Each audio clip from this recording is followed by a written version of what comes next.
পর্দার সাফল্য যেন তার বাঁধাধরা। যখন যে পর্দায় অভিনয় করেন সেখানেই সফল। ধারাবাহিক থেকেই কেরিয়ার শুরু। তারপর কয়েক বছর বিরতি নিয়ে বড় পর্দায় কাজ করেছেন জিতু কমল। তার অভিনীত শেষ ছবি গৃহপ্রবেশ। শুভশ্রীর সঙ্গে তার রসায়ন দারুণ রক্ষী লাভ করেছে। জি বাংলার চিরদিনই তুমি যে আমারের মাধ্যমে আবার বাঙালির ড্রয়িং রুমে তিনি।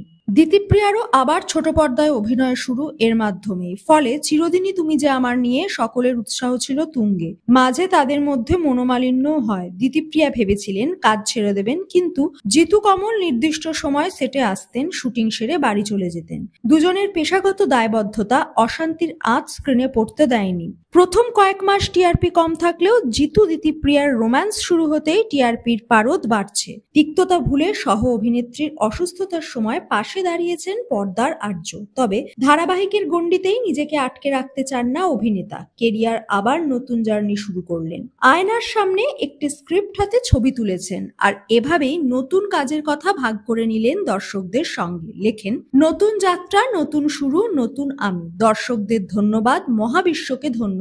জয় মহাদেব। মহাবিশ্বকে ধন্যবাদ জানিয়ে 11.1111 ছবিটিও ভাগ করে নেন তিনি। আসছে তার আগামী ছবি এরাও মানুষ, দ্য সার্চ উইদিন। চিত্রনাট্যের প্রথম পাতার ছবিও শেয়ার করেছেন।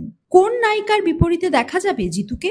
কানাঘুষো শোনা যাচ্ছে নায়িকা হিসেবে থাকতে পারেন শ্রাবন্তী। খবরটা সত্যি হলে এটা নিয়ে দ্বিতীয়বার জুটি বাঁধবেন তারা। তবে জিতু শ্রাবন্তী অভিনীত বাবুসোনা সাফল্যের মুখ না দেখলেও সেই সময় তাদের মধ্যে প্রেমের গুঞ্জনও শোনা গেছিল। বিঘ্নেশ প্রোডাকশন প্রযোজিত, অমিত তালুকদার এবং সাই প্রকাশ লাহিড়ী পরিচালিত এরাও মানুষ, দ্য সার্চ উইদিন রিলিজ করবে আগামী বছরে।